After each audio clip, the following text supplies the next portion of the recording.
Prabho Nityananda Advaita Gadadhar Subhashati Gaur Bhakta.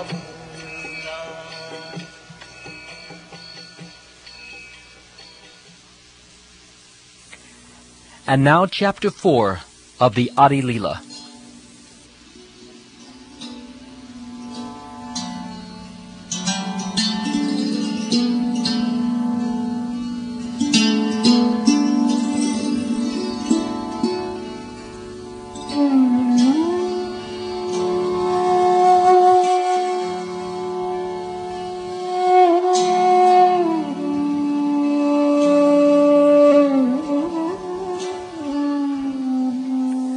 By the mercy of Lord Chaitanya Mahaprabhu, even a foolish child can fully describe the real nature of Lord Krishna, the enjoyer of the pastimes of Vraj, according to the vision of the revealed scriptures. All glory to Lord Chaitanya Mahaprabhu. All glory to Lord Nityananda. All glory to Sri Advaitacharya. And all glory to the devotees of Lord Chaitanya. I have described the meaning of the 4th verse. Now, O devotees, kindly hear the explanation of the 5th verse.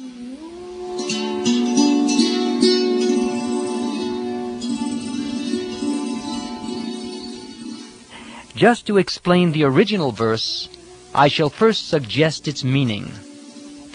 I have given the essential meaning of the 4th verse. This incarnation descends to propagate the chanting of the holy name and spread love of God. Although this is true, this is but the external reason for the Lord's incarnation. Please hear one other reason, the confidential reason for the Lord's appearance. The scriptures proclaim that Lord Krishna previously descended to take away the burden of the earth. To take away this burden, however, is not the work of the Supreme Personality of Godhead. The maintainer, Lord Vishnu, is the one who protects the universe. But the time to lift the burden of the world mixed with the time for the Lord's incarnation. When the complete Supreme Personality of Godhead descends, all other incarnations of the Lord meet together within him.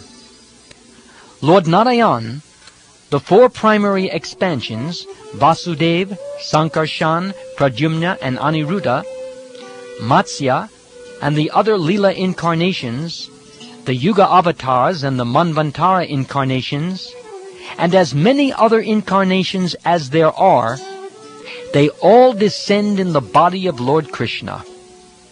In this way, the complete Supreme Godhead, Lord Krishna himself, appears.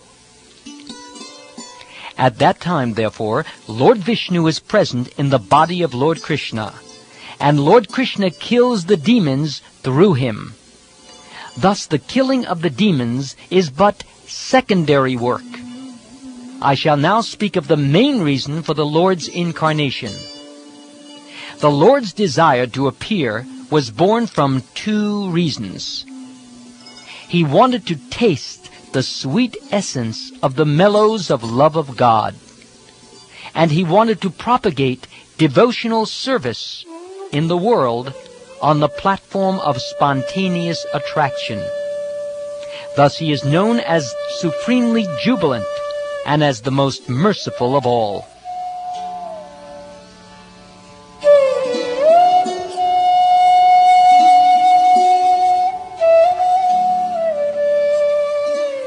The Lord himself says, "All the universe is filled with the conception of my majesty, but love weakened by that sense of majesty does not satisfy me. If one regards me as the Supreme Lord and himself as a subordinate, I do not become subservient to his love, nor can it control me.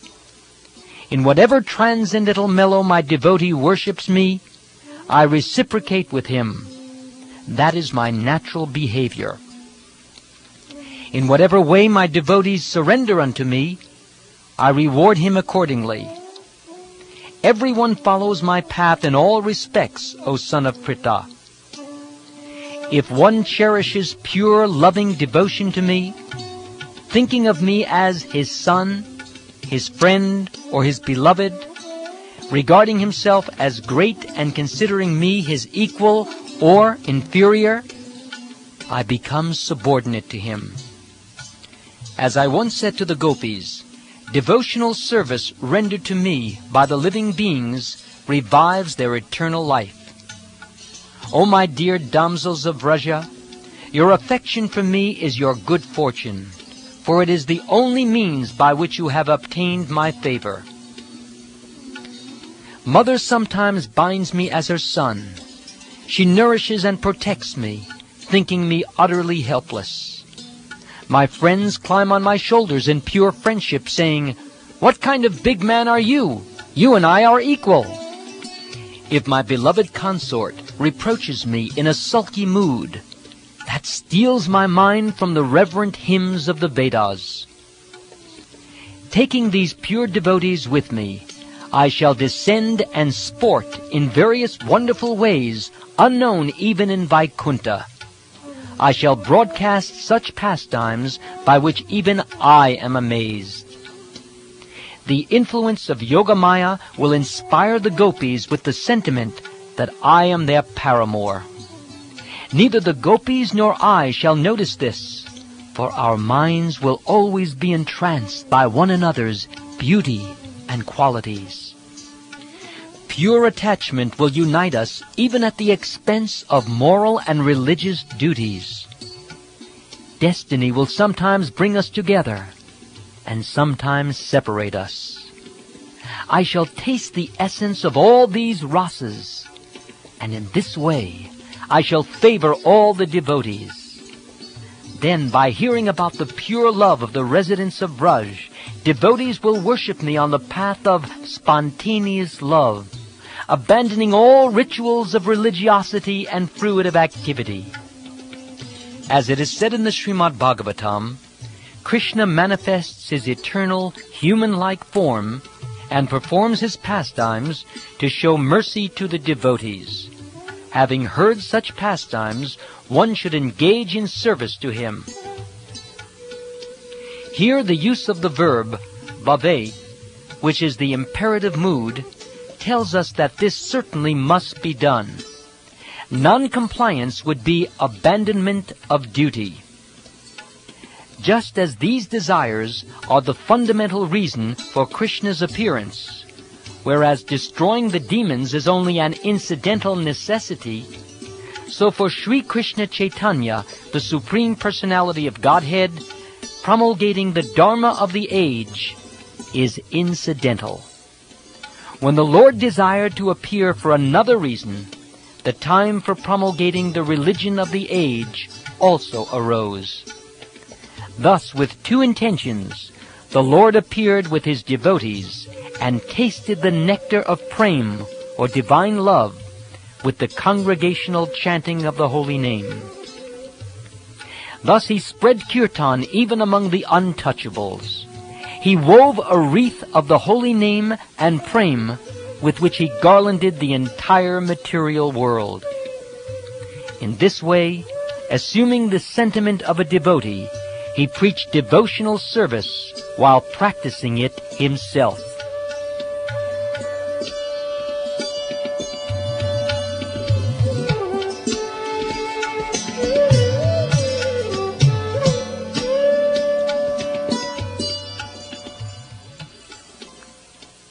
Four kinds of devotees are the receptacles of the four kinds of mellows in love of God, namely, servitude, friendship, parental affection, and conjugal love. Each kind of devotee feels that his sentiment is the most excellent, and thus in that mood he tastes great happiness with Lord Krishna. But if we compare the sentiments in an impartial mood, we find that the conjugal sentiment is superior to all in sweetness. Increasing love is experienced in various tastes, one above another. But that love, which has the highest taste in the gradual succession of desire, manifests itself in the form of conjugal love. Therefore I call it Madhura Ras. It has two further divisions, namely wedded and unwedded love. There is a great increase of mellow in the unwedded conjugal mood. Such love is found nowhere but in Vraj. This mood is unbounded in the damsels of Vraj, but among them it finds its perfection in Sri Radha. Her pure, mature love surpasses that of all others. Her love is the cause of Lord Krishna's tasting the sweetness of the conjugal relationship. Therefore, Lord Gauranga, who is Sri Hari himself, accepted the sentiments of Radha and thus fulfilled his own desires. Lord Chaitanya is the shelter of the demigods, the goal of the Upanishads, the be-all and end-all of the great sages, the beautiful shelter of his devotees, and the essence of love for the lotus-eyed gopis. Will he again be the object of my vision?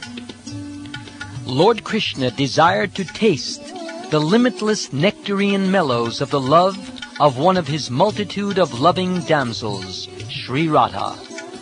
And so he has assumed the form of Lord Chaitanya. He has tasted that love while hiding his own dark complexion with her effulgent yellow color. May that Lord Chaitanya confer upon us his grace. To accept ecstatic love is the main reason he appeared and re-established the religious system for this age. I shall now explain that reason. Everyone please listen. Having first given hints about the verse describing the principal reason why the Lord appeared, now I shall manifest its full meaning.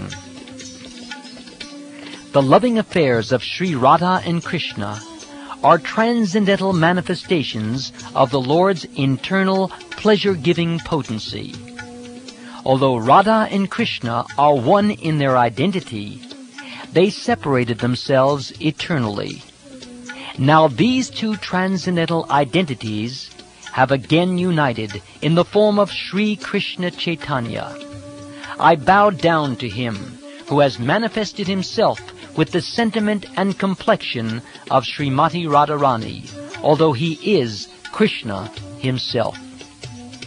Radha and Krishna are one and the same, but they have assumed two bodies.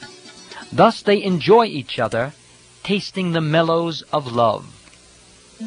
Now to enjoy Ras, they have appeared in one body as Lord Chaitanya Mahaprabhu. Therefore, I shall first delineate the position of Radha and Krishna. From that, the glory of Lord Chaitanya will be known.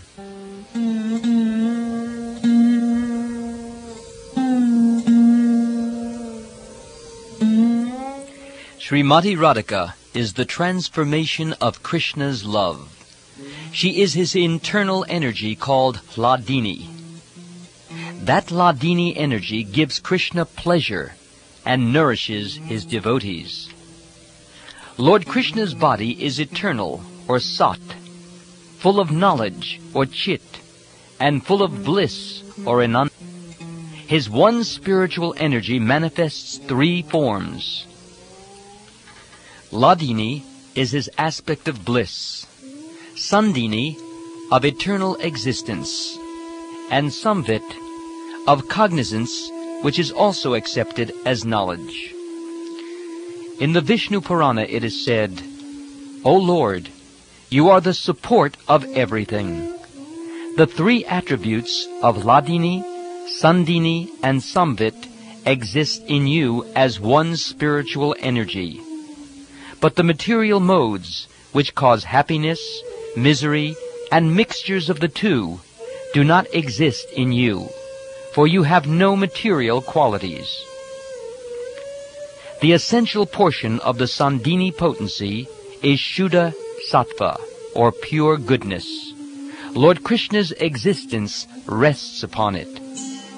Krishna's mother, father, abode, house, bedding, seats, and so on are all transformations of Shuddha Sattva. In the Srimad Bhagavatam, Lord Shiva said, "The condition of pure goodness, or Shuddha Sattva, in which the Supreme Personality of Godhead appears uncovered, is called Vasudeva. In that pure state, the Supreme Godhead, who is beyond the material senses, and who is known as Vasudeva, is perceived by my mind."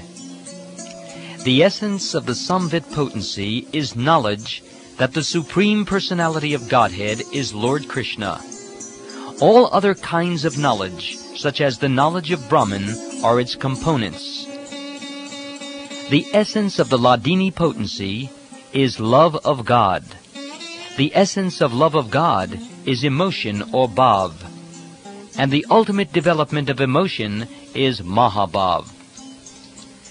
Sri Radha Thakurani is the embodiment of Mahabhav. She is the repository of all good qualities and the crest jewel among all the lovely consorts of Lord Krishna. Of these two gopis, Radharani and Chandravali, Srimati Radharani is superior in all respects. She is the embodiment of Mahabhav, and she surpasses all in good qualities. Her mind, senses, and body are steeped in love for Krishna. She is Krishna's own energy, and she helps him in his pastimes. In the Brahma Samhita it is said, "I worship Govinda, the primeval Lord, who resides in his own realm, Golok, with Radha, who resembles his own spiritual figure, and who embodies the ecstatic potency, Hladini. Their companions are her confidants, who embody extensions of her bodily form, and who are imbued and permeated with ever-blissful spiritual ras." Now please listen to how Lord Krishna's consorts help him taste ras, and how they help in his pastimes.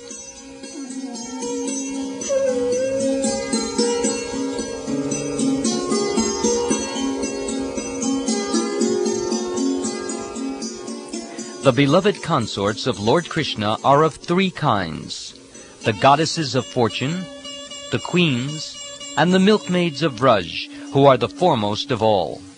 These consorts all proceed from Radhika. Just as the fountainhead, Lord Krishna, is the cause of all incarnations, so Sri Radha is the cause of all these consorts. The goddesses of fortune are partial manifestations of Srimati Radhika, and the queens are reflections of her image. The goddesses of fortune are her plenary portions, and they display the forms of Vaibhav Vilas. The queens are of the nature of her Vaibhav Prakash. The Vraj Devis have diverse bodily features. They are her expansions, and are the instruments for expanding ras.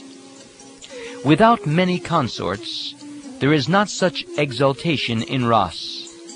Therefore, there are many manifestations of Srimati Radharani to assist in the Lord's pastimes. Among them are various groups of consorts in Vraj, who have varieties of sentiments and mellows. They help Lord Krishna taste all the sweetness of the ras dance and other pastimes. Radha is the one who gives pleasure to Govinda, and she is also the enchantress of Govinda. She is the be-all and end-all of Govinda, and the crest jewel of all his consorts. The transcendental goddess Srimati Radharani is the direct counterpart of Lord Sri Krishna. She is the central figure for all the goddesses of fortune. She possesses all the attractiveness to attract the all-attractive personality of Godhead. She is the primeval internal potency of the Lord. Devi means resplendent and most beautiful, or else it means the lovely abode of the worship and love sports of Lord Krishna. Krishnamayi means one whose within and without are Lord Krishna. She sees Lord Krishna wherever she casts her glance. Or she is identical with Lord Krishna, for she embodies the mellows of love. The energy of Lord Krishna is identical with him. Her worship consists of fulfilling the desires of Lord Krishna. Therefore, the Puranas call her Radhika. In the Srimad Bhagavatam, the Gopis said, "Truly the personality of Godhead has been worshipped by her. Therefore Lord Govinda, being pleased, has brought her to a lonely spot, leaving us all behind." Therefore Radha is Parama Devata, the supreme goddess, and she is worshipable for everyone. She is the protectress of all, and she is the mother of the entire universe.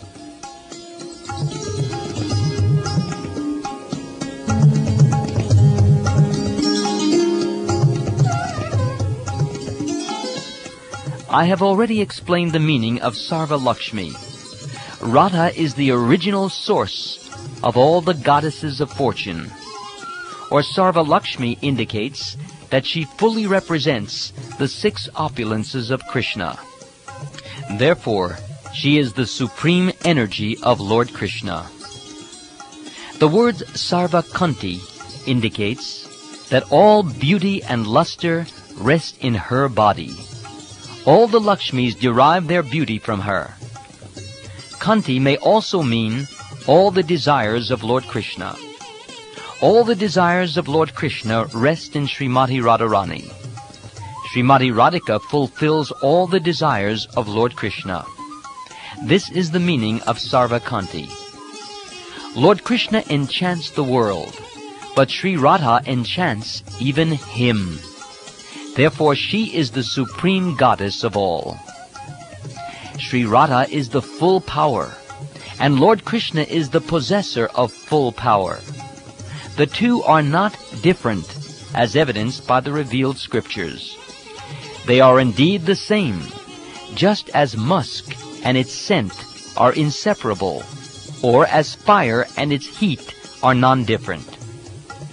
Thus Radha and Lord Krishna are one, yet they have taken 2 forms to enjoy the mellows of pastimes.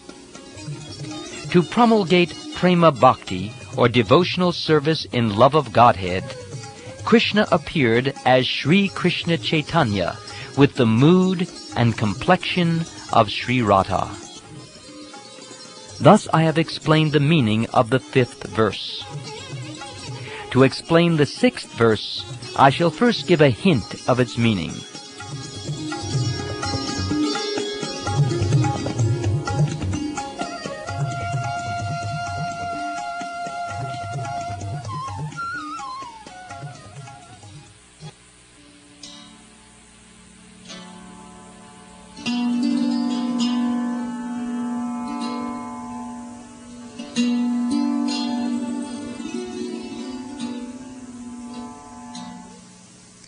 The Lord came to propagate Sankirtan. That is an external purpose, as I have already indicated. There is a principal cause for Lord Krishna's appearance. It grows from his own engagements as the foremost enjoyer of loving exchanges. That most confidential cause is threefold. Svarup Damodar has revealed it. Svarup Goswami is the most intimate associate of the Lord. He therefore knows all these topics well. The heart of Lord Chaitanya is the image of Sri Radhika's emotions. Thus feelings of pleasure and pain arise constantly therein.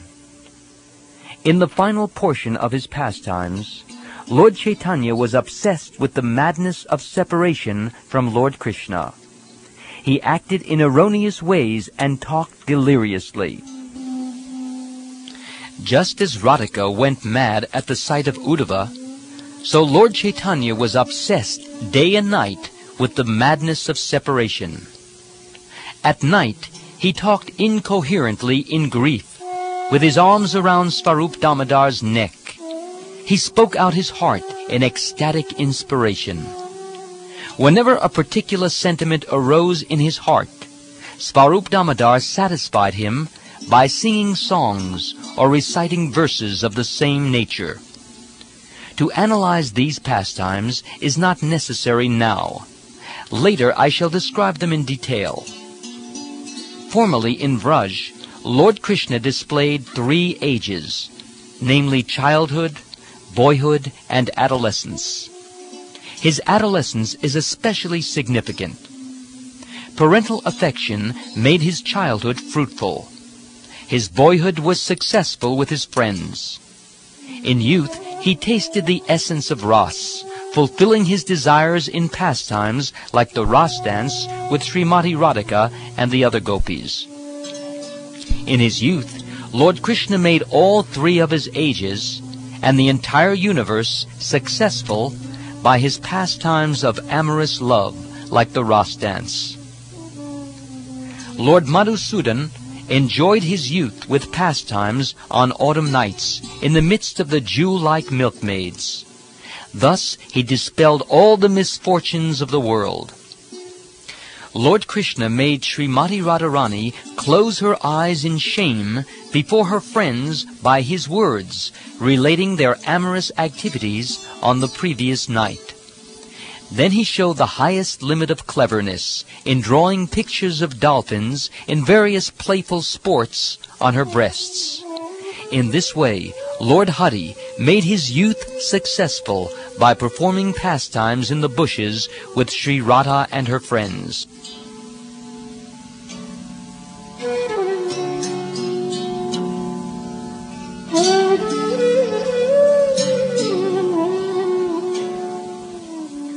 In the Vidagdha Madhava, Srila Rupa Goswami wrote, O Purnamasi, if Lord Hari had not descended in Mathura with Srimati Radharani, this entire creation, and especially Cupid, the demigod of love, would have been useless. Even though Lord Krishna, the abode of all mellows, had previously in this way chewed the essence of the mellows of love, still he was unable to fulfill 3 desires, although he made efforts to taste them. I shall explain his first desire. Krishna says, I am the primary cause of all rasas. I am the full spiritual truth and am made of full joy. But the love of Srimati Radharani drives me mad. I do not know the strength of Radha's love, with which she always overwhelms me. The love of Radhika is my teacher, and I am her dancing pupil. Her prem or love makes me dance various novel dances.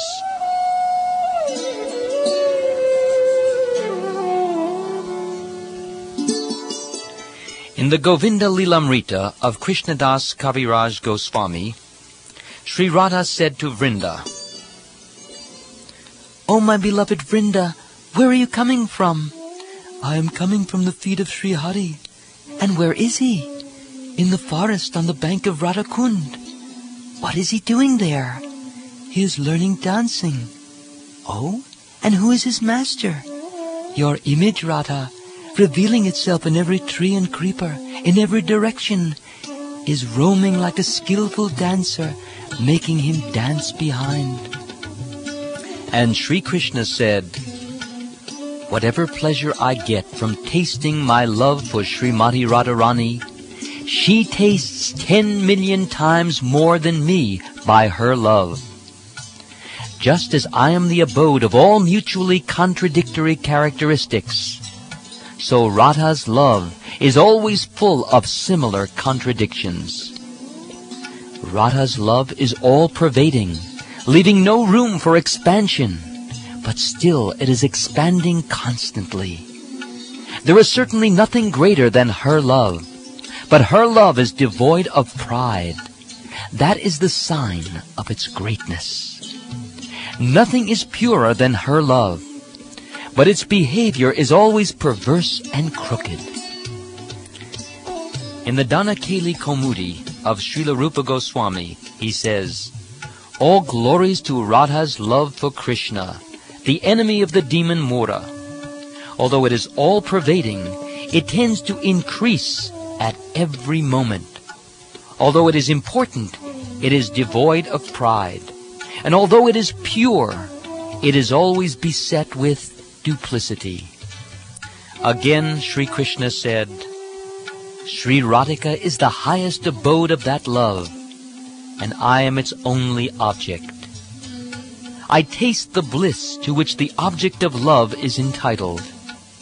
But the pleasure of Radha, the abode of that love, is 10 million times greater. My mind races to taste the pleasure experienced by the abode, but I cannot taste it, even by my best efforts. Oh, how may I taste it? If sometime I can be the abode of that love, only then may I taste its joy."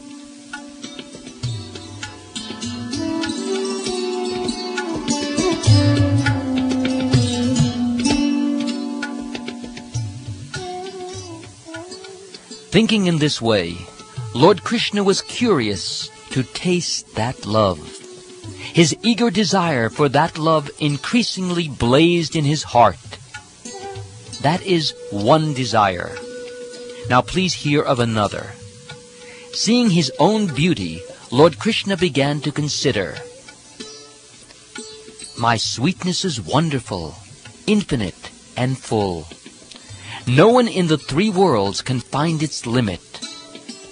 Only Radhika, by the strength of her love, tastes all the nectar of my sweetness. Although Radha's love is pure like a mirror, its purity increases at every moment. My sweetness also has no room for expansion, yet it shines before that mirror in newer and newer beauty. There is constant competition between my sweetness and the mirror of Radha's love. They both go on increasing, but neither knows defeat. My sweetness is always newer and newer. Devotees taste it according to their own respective love. If I see my sweetness in a mirror, I am tempted to taste it, but nevertheless, I cannot. If I deliberate on a way to taste it, I find that I hanker for the position of Radhika. Who manifests an abundance of sweetness greater than mine, which has never been experienced before, and which causes wonder to all? Alas, I myself, my mind bewildered upon seeing this beauty, impetuously desire to enjoy it like Srimati Radharani."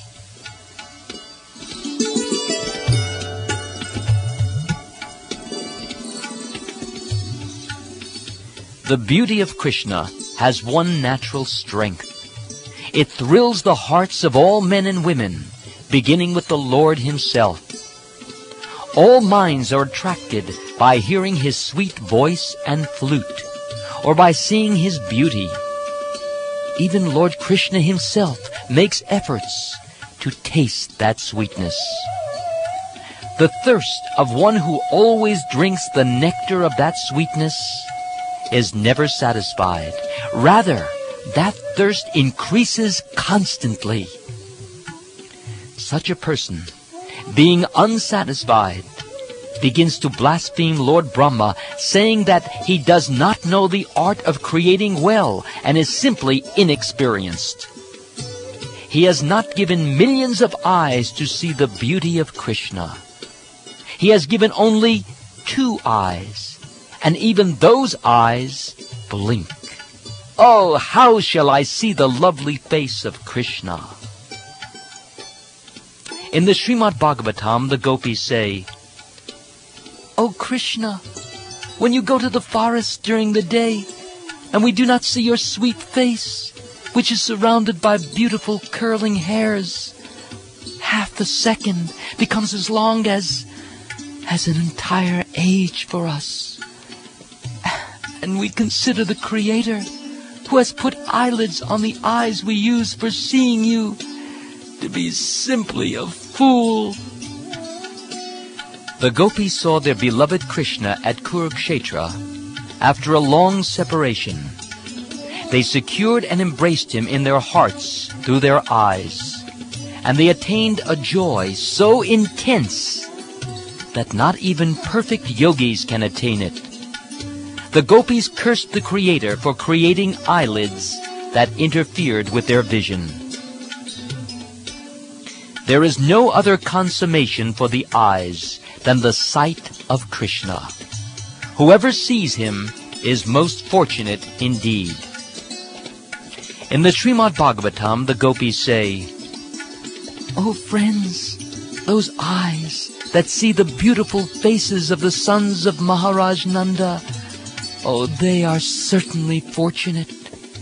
As these two sons enter the forest, surrounded by their friends, driving the cows before them, they hold their flutes to their mouths and glance lovingly upon the residents of Vrindavan. For those who have eyes, we think there is no greater object of vision."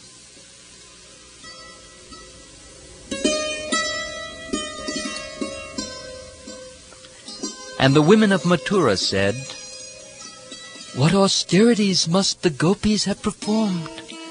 With their eyes they always drink the nectar of the face of Lord Krishna, which is the essence of loveliness and is not to be equaled or surpassed.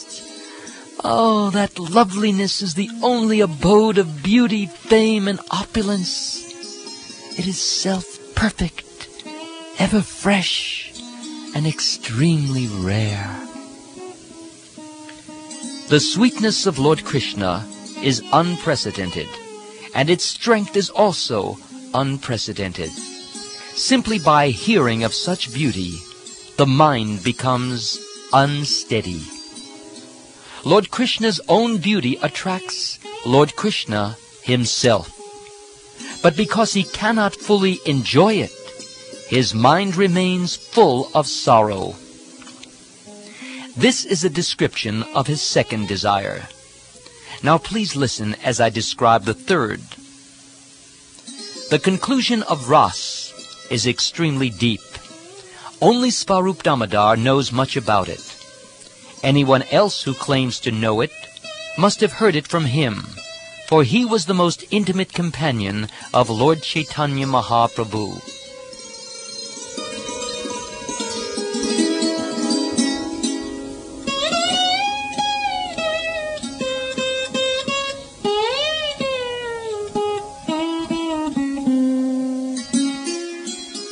The love of the Gopis is called Rudha Bhav. It is pure and spotless. It is not at any time lust. The pure love of the Gopis has become celebrated by the name lust. The dear devotees of the Lord, headed by Sri Uddhava, desire to taste that love.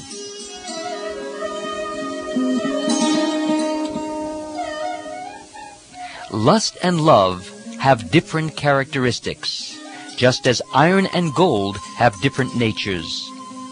The desire to gratify one's own senses is kama, or lust, but the desire to please the senses of Lord Krishna is prem, or love. The object of lust is only the enjoyment of one's own senses. But love caters to the enjoyment of Lord Krishna, and thus it is very powerful. Social customs, scriptural injunctions, bodily demands, fruitive action, shyness, patience, bodily pleasures, self-gratification, and the path of varnashram dharma, which is difficult to give up. The Gopis have forsaken all these, as well as their own relatives, and their punishment and scolding, for the sake of serving Lord Krishna. They render loving service to him for the sake of his enjoyment. That is called firm attachment to Lord Krishna. It is spotlessly pure, like a clean cloth, that has no stain. Therefore, lust and love are quite different. Lust is like dense darkness, but love is like the bright sun. Thus, there is not the slightest taint of lust in the gopis' love. Their relationship with Krishna is only for the sake of his enjoyment. In the Srimad Bhagavatam, one gopi said, "O dearly beloved, your lotus feet are so soft that we place them gently on our breasts, fearing that your feet will be hurt. Our life rests only in you. Our minds, therefore, are filled with anxiety that your tender feet might be wounded by pebbles as you roam about on the forest path." The gopis do not care for their own pleasures or pains. All their physical and mental activities are directed toward offering enjoyment to Lord Krishna. They renounced everything for Krishna. They have pure attachment to giving Krishna pleasure. In the Srimad Bhagavatam, Lord Krishna said, "O my beloved gopis, you have renounced social customs, scriptural injunctions, and your relatives for my sake. I disappeared behind you only to increase your concentration upon me. Since I disappeared for your benefit, you should not be displeased with me." Lord Krishna has a promise from before to reciprocate with his devotees according to the way they worship him. In the Bhagavad-gita, Lord Krishna said, "In whatever way my devotees surrender unto me, I reward them accordingly. Everyone follows my path in all respects, O son of Pritha." That promise has been broken by the worship of the gopis, as Lord Krishna himself admits. O gopis, I am not able to repay my debt for your spotless service, even within a lifetime of Brahma. Your connection with me is beyond reproach. You have worshipped me, cutting off all domestic ties, which are difficult to break. Therefore, please let your own glorious deeds be your compensation. This he said in the Srimad Bhagavatam. Now, whatever affection we see the gopis show in their own bodies, know it for certain to be only for the sake of Lord Krishna. The gopis think, "I have offered this body to Lord Krishna. He is its owner, and it brings him enjoyment. Krishna finds joy in seeing and touching this body." It is for this reason that they cleanse and decorate their bodies. Lord Krishna said in the Adi Purana, "O Arjun, there are no greater receptacles of deep love for me than the gopis, who cleanse and decorate their bodies because they consider them mine." There is another wonderful feature of the emotion of the gopis. Its power is beyond the comprehension of the intelligence.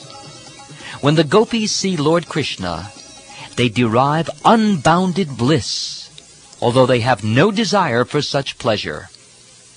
The gopis taste a pleasure 10 million times greater than the pleasure Lord Krishna derives from seeing them.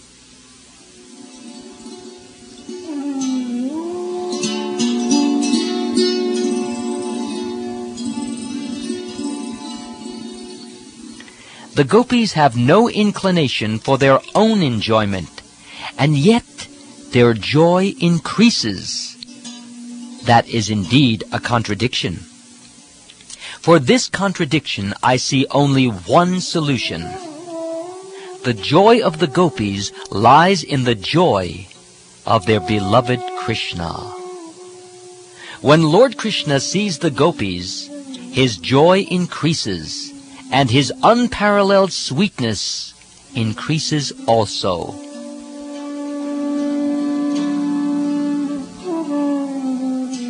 The gopis think, "Krishna has obtained so much pleasure from seeing me."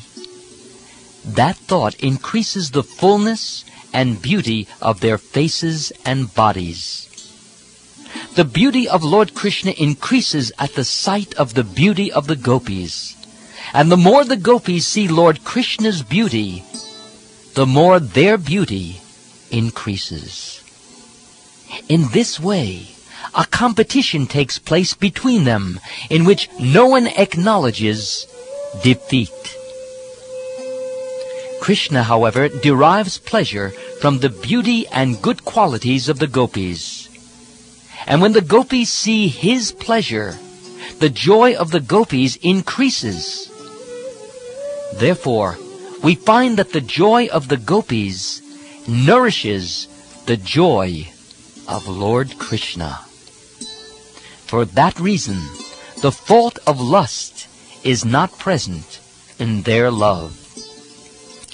Srila Rupa Goswami has said in his Stavamala, I worship Lord Keshava. Coming back from the forest of Vraj, he is worshipped by the gopis, who mount the roofs of their palaces and meet him on the path with 100 manners of dancing glances and gentle smiles. The corners of his eyes wander like large black bees around the gopis' breasts. There is another natural symptom of the gopis' love that shows it to be without a trace of lust. The love of the gopis nourishes the sweetness of Lord Krishna. That sweetness in turn increases their love, for they are greatly satisfied. The happiness of the abode of love is in the happiness of the object of that love. This is not a relationship of desire for personal gratification. Whenever there is unselfish love, that is its style. The reservoir of love derives pleasure when the lovable object is pleased. When the pleasure of love interferes with the service of Lord Krishna, the devotee becomes angry towards such ecstasy. In the Bhaktirasamrta Sindhu, it is said, Sri Daruka did not relish his ecstatic feelings of love, for they caused his limbs to be stunned and thus obstructed his service of fanning Lord Krishna.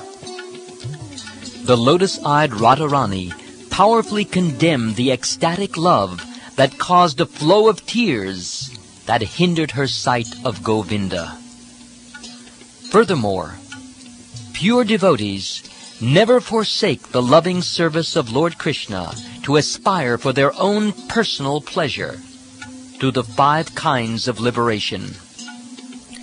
In the Srimad Bhagavatam, Lord Krishna said, just as the celestial waters of the Ganges flow unobstructed into the ocean, so when my devotees simply hear of me, their minds come to me, who resides in the hearts of all. These are the characteristics of transcendental loving service to Purushottam, the Supreme Personality of Godhead. It is causeless, and it cannot be obstructed in any way. My devotees do not accept Salokya, Sarshti, Sarupya, Samipya, or oneness with me, even if I offer these liberations in preference to serving me. My devotees, having fulfilled their desires by serving me, do not accept the 4 kinds of salvation that are easily earned by such service. Why then should they accept any pleasures that are lost in the course of time? The natural love of the gopis is devoid of any trace of lust. It is faultless, bright, and pure, like molten gold. The gopis are helpers, teachers, friends, wives, dear disciples, confidants, and serving maids of Lord Krishna. In the Gopi Premamrita, Lord Krishna said, O Partha, I speak to you the truth. The gopis are my helpers, teachers, disciples, servants, friends, and consorts. I do not know what they are not to me. The gopis know Krishna's desires, and they know how to render perfect loving service for his enjoyment. They perform their service expertly for the satisfaction of their beloved. Krishna said in the Adi Purana, O Partha, the gopis know my greatness, my loving service, respect for me, and my mentality. Others cannot really know these. Among the gopis, Srimati Radhika is the foremost.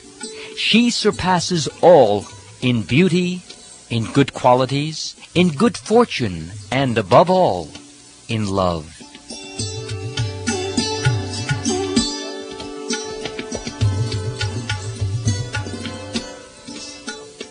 Just as Radha is dear to Lord Krishna, so her bathing place, Radha Kund, is dear to him.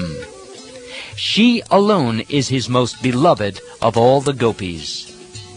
Again, in the Adi Purana, Krishna says, O Partha, in all the 3 planetary systems, this earth is especially fortunate. For on earth is the town of Vrindavan, and there the gopis are especially glorious, because among them is my Srimati Radharani.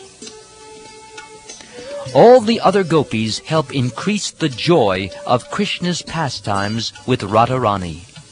The gopis act as the instruments of their mutual enjoyment. Radha is the beloved consort of Krishna, and she is the wealth of his life. Without her, the gopis cannot give him pleasure. In the Gita Govind, Jayadev Goswami has said, Lord Krishna, the enemy of Kamsa, left aside the other gopis during the Ras dance and took Srimati Radharani to his heart, for she is the helper of the Lord in realizing the essence of his desires. Lord Chaitanya appeared with the sentiment of Radha. He preached the Dharma of this age, the chanting of the holy name and pure love of God. In the mood of Srimati Radharani, he also fulfilled his own desires. This is the principal reason for his appearance. Lord Sri Krishna Chaitanya is Krishna, or Vrajendra Kumara, the embodiment of rasas. He is amorous love personified. He made his appearance to taste that conjugal mellow, and incidentally to broadcast all the rasas. In the Gita Govind, someone says, My dear friends, just see how Sri Krishna is enjoying the season of spring. With the gopis embracing each of his limbs, he is like amorous love personified. With his transcendental pastimes, he enlivens all the gopis and the entire creation. With his soft, bluish-black arms and legs, which resemble blue lotus flowers, he has created a festival for Cupid. Lord Sri Krishna Chaitanya is the abode of Ras. He himself tasted the sweetness of Ras in endless ways. Thus he initiated the Dharma for the age of Kali. The devotees of Lord Chaitanya know all these truths. Advaita Acharya, Nityananda, Srivas Pandit, Gadadhar, Svarup Damodar, Murari Gupta, Haridas, and all the other devotees of Sri Krishna Chaitanya, bowing down with devotion, I hold their lotus feet on my head. I have given a hint of the 6th verse. Now please hear as I reveal the meaning of that original verse.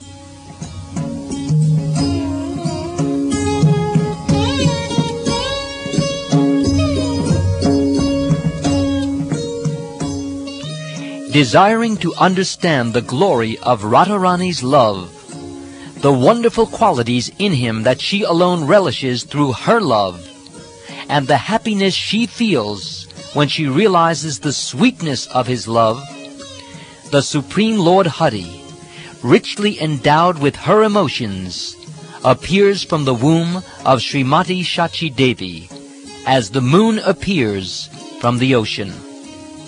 All these conclusions are unfit to disclose in public. But if they are not disclosed, no one will understand them. Therefore I shall mention them, revealing only their essence, so that loving devotees will understand them, but fools will not. Anyone who has captured Lord Chaitanya Mahaprabhu and Lord Nityananda Prabhu in his heart will become blissful by hearing these transcendental conclusions. All these conclusions are like the newly grown twigs of a mango tree. They are always pleasing to the devotees, who in this way resemble cuckoo birds. The camel-like non-devotees cannot enter into these topics. Therefore, there is special jubilation in my heart. For fear of them, I do not wish to speak, but if they do not understand, then what can be happier in all the three worlds? Therefore, after offering obeisances to the devotees for their satisfaction, I shall speak without hesitating.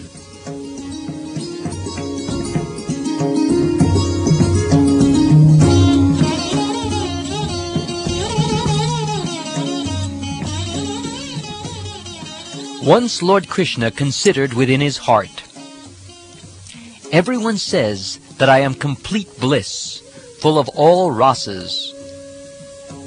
All the world derives pleasure from me. Is there anyone who can give me pleasure? One who has 100 times more qualities than me could give pleasure to my mind. One more qualified than me is impossible to find in the world. But in Radha alone, I feel the presence of one who can give me pleasure. Although my beauty defeats the beauty of 10 million cupids, although it is unequaled and unsurpassed, and although it gives pleasure to the three worlds, seeing Radharani gives pleasure to my eyes. The vibration of my transcendental flute attracts the three worlds, but my ears are enchanted by the sweet words of Srimati Radharani. Although my body lends fragrance to the entire creation, the scent of Radharani's limbs captivates my mind and heart. Although the entire creation is full of different tastes because of me, I am charmed by the nectarine taste of the lips of Srimati Radharani.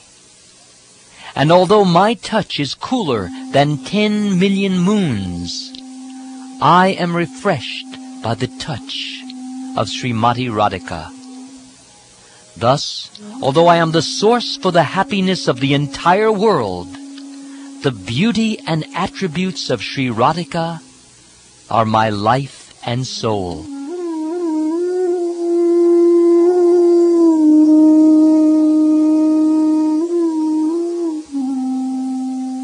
In this way, my affectionate feelings for Srimati Radharani may be understood, but on analysis, I find them contradictory. My eyes are fully satisfied when I look upon Srimati Radharani, but by looking upon me, she becomes even more advanced in satisfaction. The flute-like murmur of the bamboos rubbing against one another steals Radharani's consciousness, for she thinks it to be the sound of my flute, and she embraces a tamal tree, mistaking it for me. I have gotten the embrace of Sri Krishna, she thinks, so now my life is fulfilled. Thus she remains immersed in pleasing me, taking the tree in her arms. When a favorable breeze carries to her the fragrance of my body, she is blinded by love and tries to fly into that breeze. When she tastes the betel chewed by me, she merges in an ocean of joy and forgets everything else.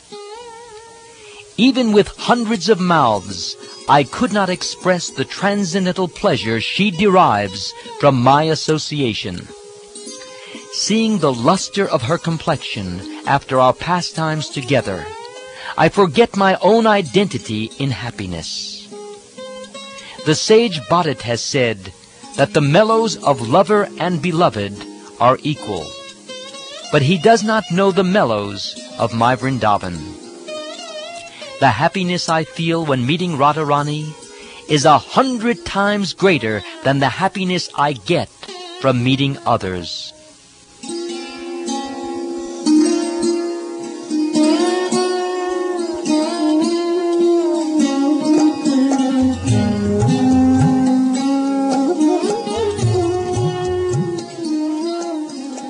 My dear auspicious Radharani, your body is the source of all beauty. Your red lips are softer than the sense of immortal sweetness. Your face bears the aroma of a lotus flower. Your sweet words defeat the vibrations of a cuckoo. And your limbs are cooler than the pulp of sandalwood. All my transcendental senses are overwhelmed in ecstatic pleasure by tasting you, who are completely decorated by beautiful qualities. In the Lalita Madhava, Srila Rupa Goswami describes the countenance of Radharani. Her eyes are enchanted by the beauty of Lord Krishna, the enemy of Kamsa. Her body thrills in pleasure at his touch. Her ears are always attracted to his sweet voice. Her nostrils are enchanted by his fragrance, and her tongue hankers for the nectar of his soft lips. She hangs down her lotus-like face, exercising self-control only by pretense. But she cannot help showing the external signs of her spontaneous love for Lord Krishna.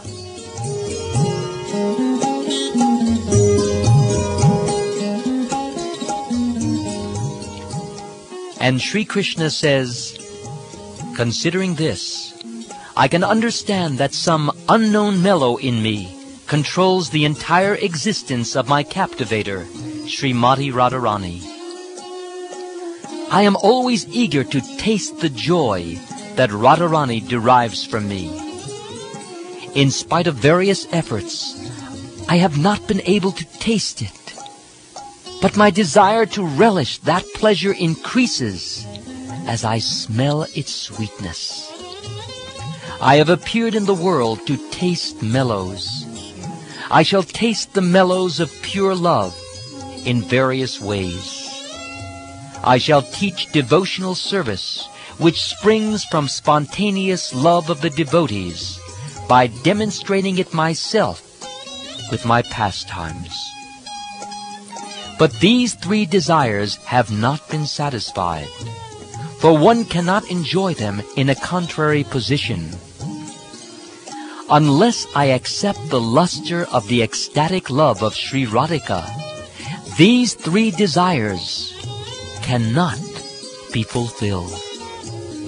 Therefore, assuming Radharani's sentiments and bodily complexion, I shall descend to fulfill these three desires.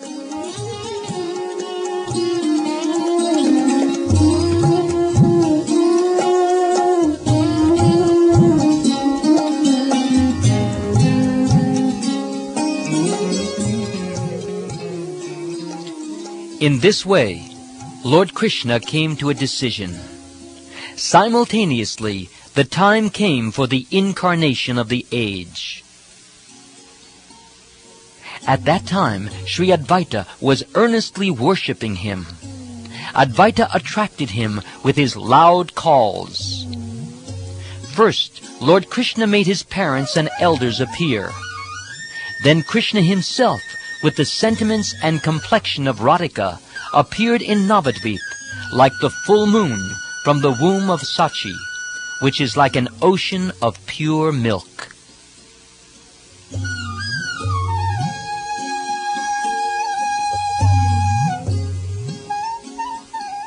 Meditating on the lotus feet of Sri Rupa Goswami, I have thus explained the 6th verse.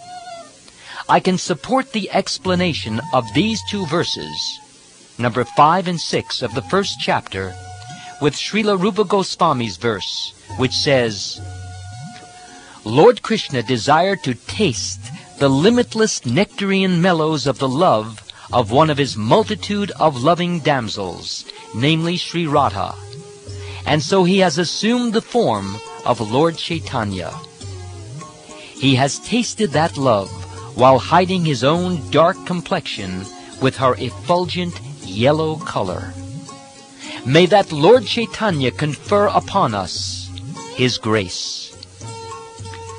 Thus, the auspicious invocation, the essential nature of the truth of Lord Chaitanya, and the need for his appearance have been set forth in 6 verses.